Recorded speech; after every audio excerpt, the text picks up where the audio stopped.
So as for our significance claims, Sarah explained how there exists a problem in teenagers during the teenage years of 15 and a half to 19, citing an alarming amount of evidence. And I'm here to extend some of those claims a little bit more. According to the Teenagers Fatality Facts 2011 in the IIHS, a total of 3,023 teenagers ages 13 to 19 died in motor vehicle crashes in 2011. This is 65% fewer than 1975 and 3% fewer than 2010, which we attribute to vehicle improvements and not specifically driver improvements. We still think the drivers themselves are still too immature to drive. About 2 out of every 3 teenagers killed in these crashes in 2011 were males, and since 1975, teenage crash deaths have decreased more among males, 7%, than among females, 52%. But what we say again is we attribute those more towards vehicle improvements versus the drivers themselves. Undoubtedly, there is a problem with teenagers in car accidents, but is there a direct correlation between the drastic number of teenage fatalities in car accidents and the immaturity and inexperience of teenagers themselves? And we're here to argue yes. This leads to an inherency claim, being teenagers are more susceptible to being distracted from the road and having a false sense of invincibility stemming from immaturity. According to a CNN national survey, the youngest generation of adults are more likely than any other age group to text while driving. Personally, my mother barely knows how to make a call versus texting, and especially while driving. I see that's generally the same for the older generation of adults. They're not as in tune with technology as we are.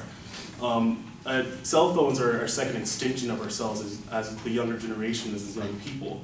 So as teenagers are driving and going, they're more likely to text while driving because they're more likely to text in general.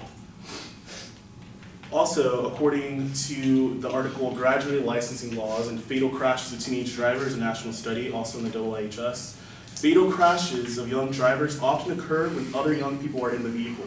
So teenagers are disproportionately involved in crashes as passengers as well as drivers.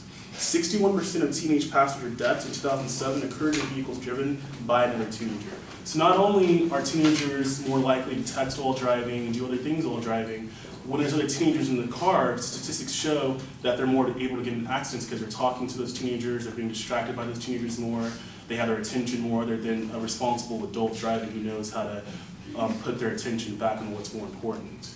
Also, according to that same article, teenage crash risk is particularly elevated at night and when carrying teenage passengers, only furthering, giving more evidence to that fact. Thus, there is undeniably a correlation between a teenager's inexperience and immaturity and the number of teenage fatalities in car accidents. Our group also found another huge advantage to raising the driving age, which Sarah already touched on a little bit, which involved reducing CO2 emissions in the U.S.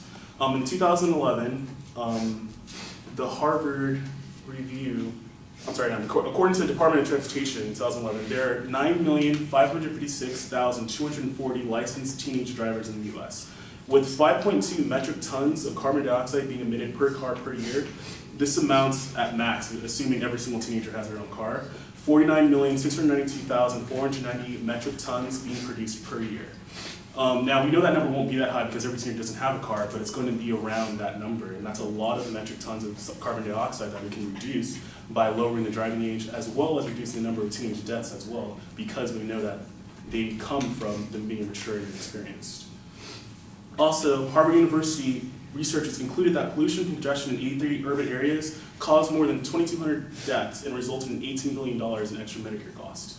So we know that the environment is a big issue right now, and the government is always looking for new areas and ways to reduce those emissions, and this is a great way that we believe can do it. We believe that's a great advantage to raising the driving age.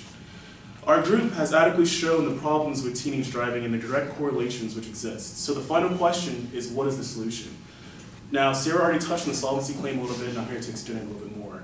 Our solvency claim is to federalize the legal driving age to age 19 and have a legal permit age to 15 and a half with a 2 or 3 year mandatory permit driving window. And with that, the teenagers can be with the permit a little bit better, a little bit longer, and can get a little bit more experience before they're fully able to drive by themselves fully independently. There's a plethora of evidence supporting this fact.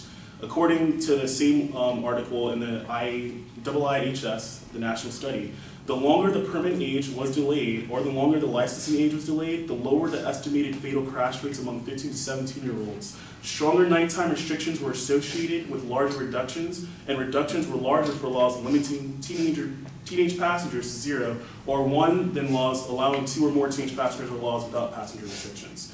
So that stat right there just shows in that national study the benefit of having a longer restricted time of driving versus allowing them to do it by themselves. And yeah, so that's what we're going to have.